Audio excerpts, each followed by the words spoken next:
Exodus, chapter 1.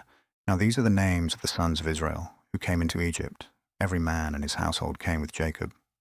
Reuben, Simeon, Levi, and Judah. Issachar, Zebulun, and Benjamin. Dan and Naphtali, Gad, and Asher. All the souls who came out of Jacob's body were 70 souls, and Joseph was in Egypt already. Joseph died, as did all his brothers, and all that generation. The children of Israel were fruitful, and increased abundantly, and multiplied, and grew exceedingly mighty, and the land was filled with them. Now there arose a new king over Egypt, who didn't know Joseph. He said to his people, Behold, the people of the children of Israel are more and mightier than we. Come, let us deal wisely with them, lest they multiply, and it happen that when any war breaks out, they also join themselves to our enemies, and fight against us, and escape out of the land. Therefore they set taskmasters over them to afflict them with their burdens. They built storage cities for Pharaoh, Pithom, and Ramses.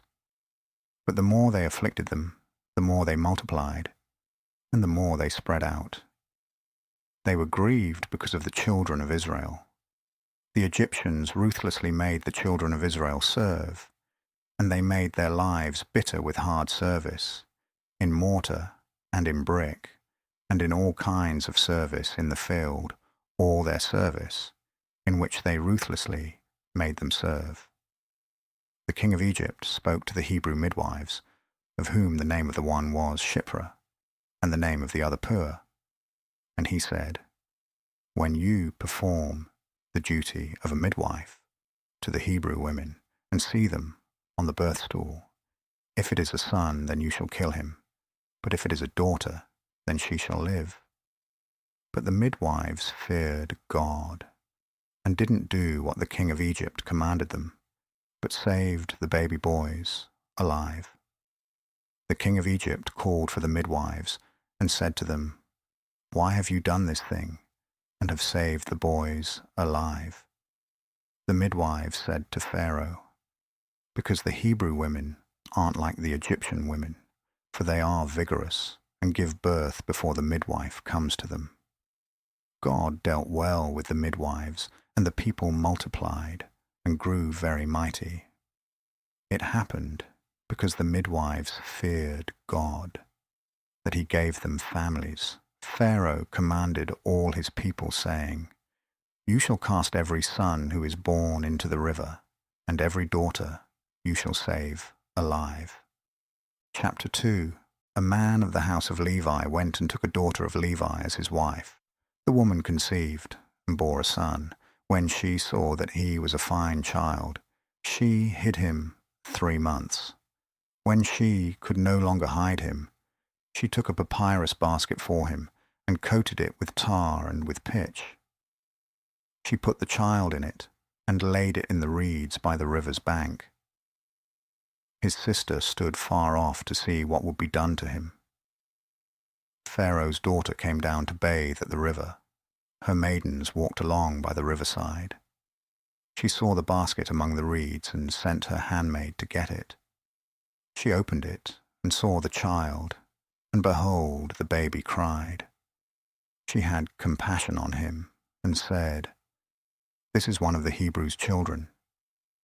Then his sister said to Pharaoh's daughter, Should I go and call a nurse for you from the Hebrew women, that she may nurse the child for you? Pharaoh's daughter said to her, Go. The maiden went and called the child's mother.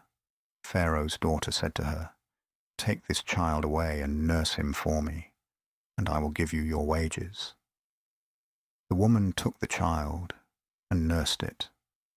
The child grew, and she brought him to Pharaoh's daughter, and he became her son.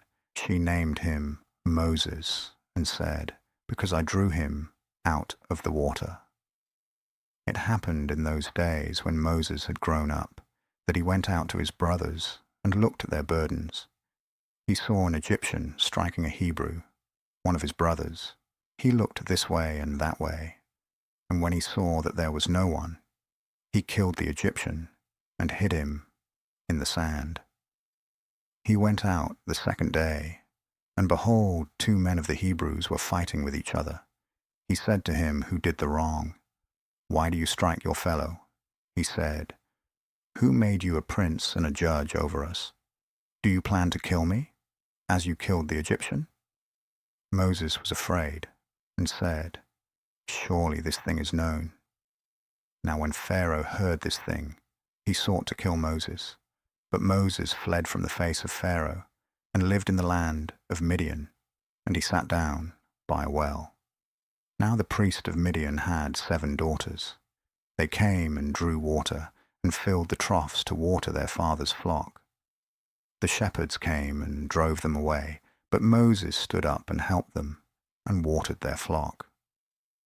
When they came to Reuel their father, he said, "How is it that you have returned so early today?"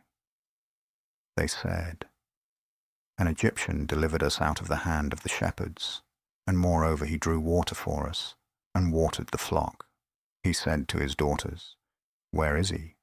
Why is it that you have left the man? Call him, that he may eat bread." Moses was content to dwell with the man. He gave Moses Zipporah, his daughter. She bore a son, and he named him Gershom, for he said, "I have lived as a foreigner in a foreign land." It happened in the course of those many days that the king of Egypt died, and the children of Israel sighed because of the bondage, and they cried, and their cry came up to God because of the bondage. God heard their groaning, and God remembered his covenant with Abraham, with Isaac, and with Jacob. God saw the children of Israel, and God was concerned about them. Chapter 3. Now Moses was keeping the flock of Jethro, his father-in-law, the priest of Midian, and he led the flock to the back of the wilderness, and came to God's mountain, to Horeb. The angel of Yahweh appeared to him in a flame of fire out of the midst of a bush. He looked, and behold, the bush burned with fire, and the bush was not consumed. Moses said, "I will turn aside now and see this great sight, why the bush is not burnt." When Yahweh saw that he turned aside to see, God called to him out of the midst of the bush and said, "Moses, Moses." He said, "Here I am." He said, "Don't come close. Take your sandals off of your feet, for the place you are standing on is holy ground." Moreover, he said, "I am the God of your father, the God of Abraham, the God of Isaac, and the God of Jacob." Moses hid his face, for he was afraid to look at God. Yahweh said, "I have surely seen the affliction of my people who are in Egypt, and have heard their cry because of their taskmasters, for I know their sorrows. I have come down to deliver them out of the hand of the Egyptians, and to bring them up out of that land to a good and large land, to a land flowing with milk and honey, to the place of the Canaanite, the Hittite, the Amorite, the Perizzite, the Hivite, and the Jebusite. Now, behold, the cry of the children of Israel has come to me. Moreover, I have seen the oppression with which the Egyptians oppress them. Come now, therefore, and I will send you to Pharaoh, that you may bring forth my people, the children of Israel, out of Egypt." Moses said to God, "Who am I that I should go to Pharaoh, and that I should bring forth the children of Israel out of Egypt?"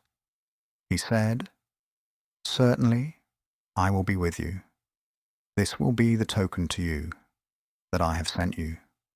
When you have brought forth the people out of Egypt, you shall serve God on this mountain." Moses said to God, "Behold, when I come to the children of Israel and tell them, 'The God of your fathers has sent me to you,' and they ask me, 'What is his name?' what should I tell them?" God said to Moses, "I am who I am." And he said, "You shall tell the children of Israel this, 'I am has sent me to you.'" God said moreover to Moses, You shall tell the children of Israel this: Yahweh, the God of your fathers, the God of Abraham, the God of Isaac, and the God of Jacob, has sent me to you. This is my name forever, and this is my memorial to all generations.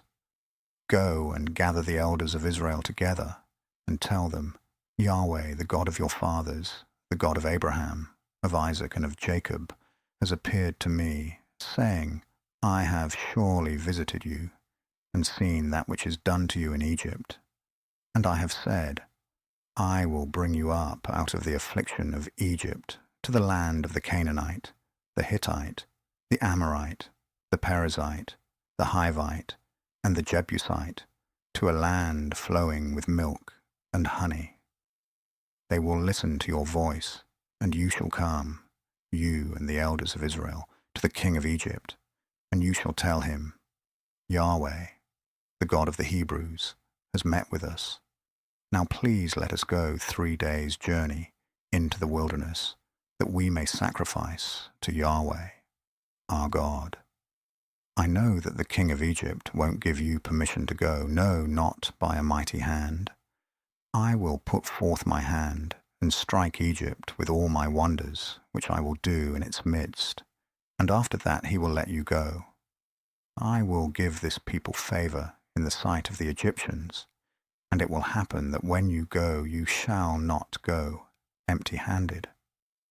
But every woman shall ask of her neighbor, and of her who visits her house, jewels of silver, jewels of gold, and clothing. And you shall put them on your sons and on your daughters. You shall plunder the Egyptians,